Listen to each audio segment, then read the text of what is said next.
Assalamualaikum warahmatullahi wabarakatuh. Perkenalkan, nama saya Rahma Nuryanti dengan NIM 2516040028. Saya dari kelas 2 Aksya A dan saya akan menjelaskan materi tentang tasawuf. Video ini saya buat untuk memenuhi ujian tengah semester mata kuliah pengantar studi pemikiran Islam dengan dosen pengampu Bapak Rahmat Riyadi MAG.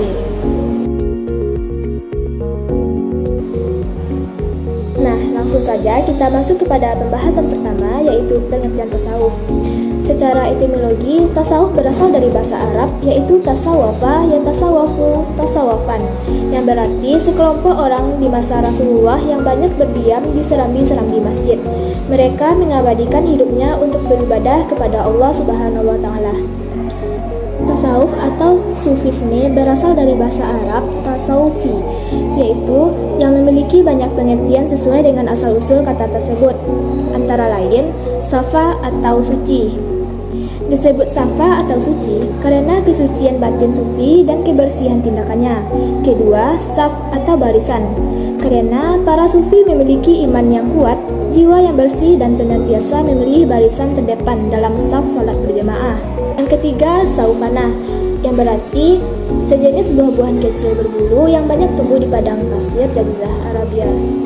Yang keempat, sufah atau serambi tempat duduk, yakni sufah Masjid Nabawi di Madinah yang disediakan bagi para tunawisma dan kalangan muhajirin di masa Rasulullah SAW.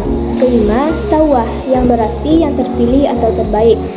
Sufi adalah orang yang terpilih di antara hamba-hamba Allah Subhanahu wa Ta'ala.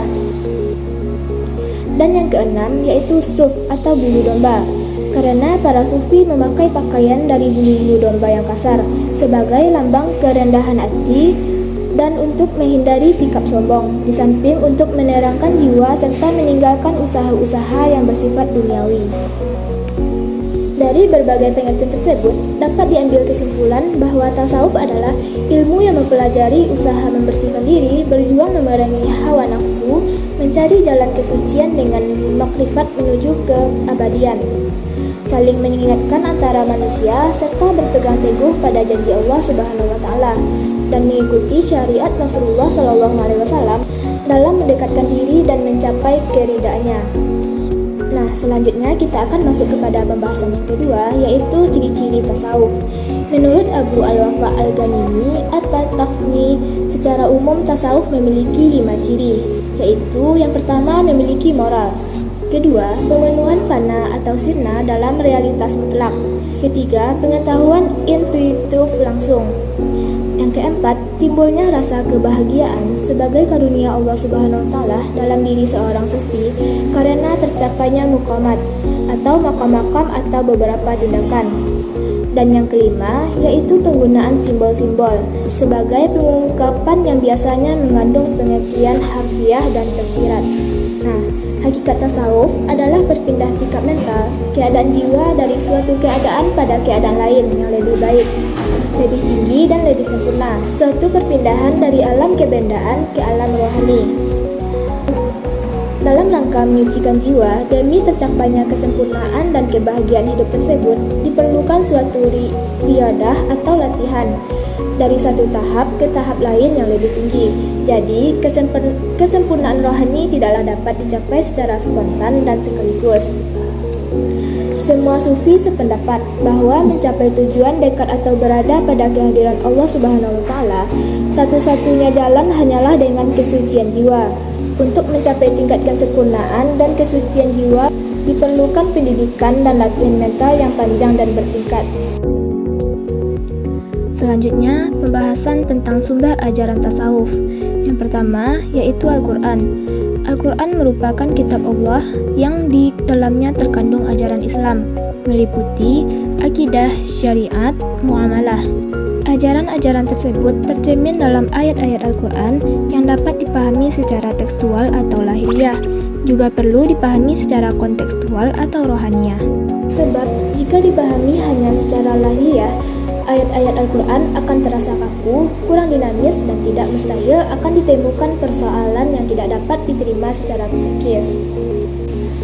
Nah, dalam Al-Quran merupakan kitab yang di dalamnya terdapat sejumlah ayat yang membicarakan tentang inti ajaran tasawuf.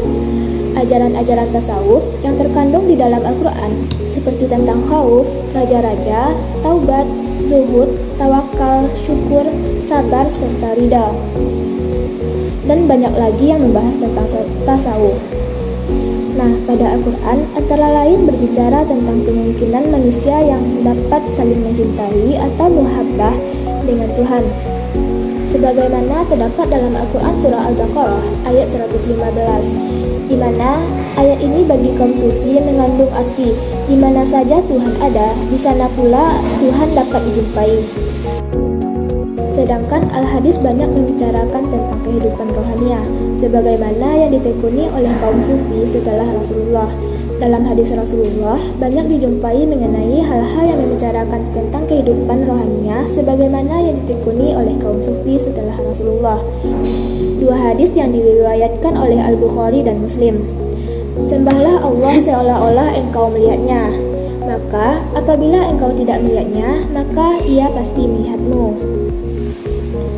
Dan yang kedua, siapa yang kenal pada dirinya, niscaya kenal dengan Tuhannya. Dua hadis inilah yang menjadi landasan kuat bahwa ajaran tasawuf tentang ajaran rohaniah bersumber dari ajaran Islam seperti yang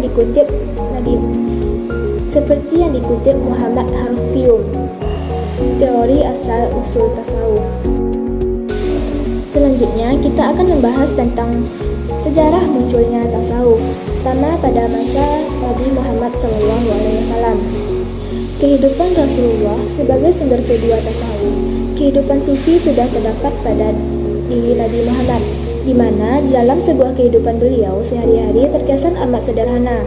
Setelah beliau diangkat sebagai Nabi utusan Allah pun, keadaan dan cara hidup beliau masih ditandai oleh jiwa dan suasana kerakyatan. Yang kedua yaitu pada masa sahabat. Kehidupan sahabat dan Khulafaur Rasyidin sebagai sumber ketiga tasawuf. Dalam pandangan peneliti, yang objektif merupakan sumber vital yang diacu kaum zuhud dan ahli ibadah generasi awal dalam membangun pilar-pilar kehidupan spiritual mereka. Para sahabat juga mencontoh kehidupan Rasulullah yang serba sederhana, di mana hidupnya hanya semata-mata diabadikan kepada Allah Subhanahu wa Ta'ala. Dan yang ketiga yaitu pada masa tabi'in. Pada abad pertama dan kedua Hijriyah, ulama sufi dari kalangan tabi'in adalah murid dari ulama-ulama sufi dari kalangan sahabat. Selanjutnya, ajaran tasawuf tersebar berkembang dengan cepat, sejalan dengan perkembangan Islam itu sendiri. Nah, dan pada pembahasan terakhir yaitu para tokoh tasawuf. Yang pertama yaitu Hasan al-Basri. Karakteristik dasar pendiriannya yang paling utama adalah zuhud terhadap kehidupan duniawi sehingga ia menolak segala kesenangan dan kenikmatan duniawi. Kedua adalah khauf dan raja, dengan pengertian merasa takut kepada siksa Allah karena berbuat dosa dan sering melakukan perintahnya, serta menyadari kekurangan kesempurnaannya. Oleh karena itu, prinsip ajaran ini adalah mengandung sikap kesiapan untuk melakukan mawas diri atau muhasabah agar selalu memikirkan kehidupan yang akan datang, yaitu kehidupan yang hakiki dan abadi.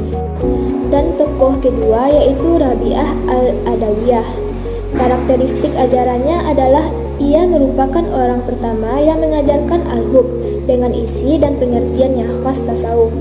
Cinta murni kepada Tuhan merupakan puncak ajarannya dalam tasawuf, yang pada umumnya dituangkan melalui syair-syair dan kalimat-kalimat puitis. Bisa dikatakan dengan al-hub, ia ingin memandang wajah Tuhan yang ia rindu, ingin dibukakan tabir yang memisahkan dirinya dengan Tuhan. Dan tokoh terakhir yaitu Zul al-Nun al-Misri. Karakteristik ajaran yang paling besar dan menonjol dalam dunia tasawuf adalah sebagai peletak dasar tentang jenjang perjalanan sufi menuju Allah, yang disebut al-Muqamat. Beliau banyak memberikan petunjuk arah jalan menuju kedekatan dengan Allah sesuai dengan pandangan sufi. Sebagai penutup, tasawuf adalah jalan untuk menyucikan jiwa dan mendekatkan diri kepada Allah Subhanahu wa Ta'ala melalui latihan spiritual yang bertahap. Semoga kita Semoga kita bisa mengambil hikmah dan menerapkannya dalam kehidupan sehari-hari. Demikian pemaparan mengenai tasawuf. Semoga materi yang saya sampaikan dapat menambah pemahaman kita semua tentang pentingnya penyucian jiwa dalam mendekatkan diri kepada Allah Subhanahu wa Ta'ala. Terima kasih atas perhatiannya. Wassalamualaikum warahmatullahi wabarakatuh.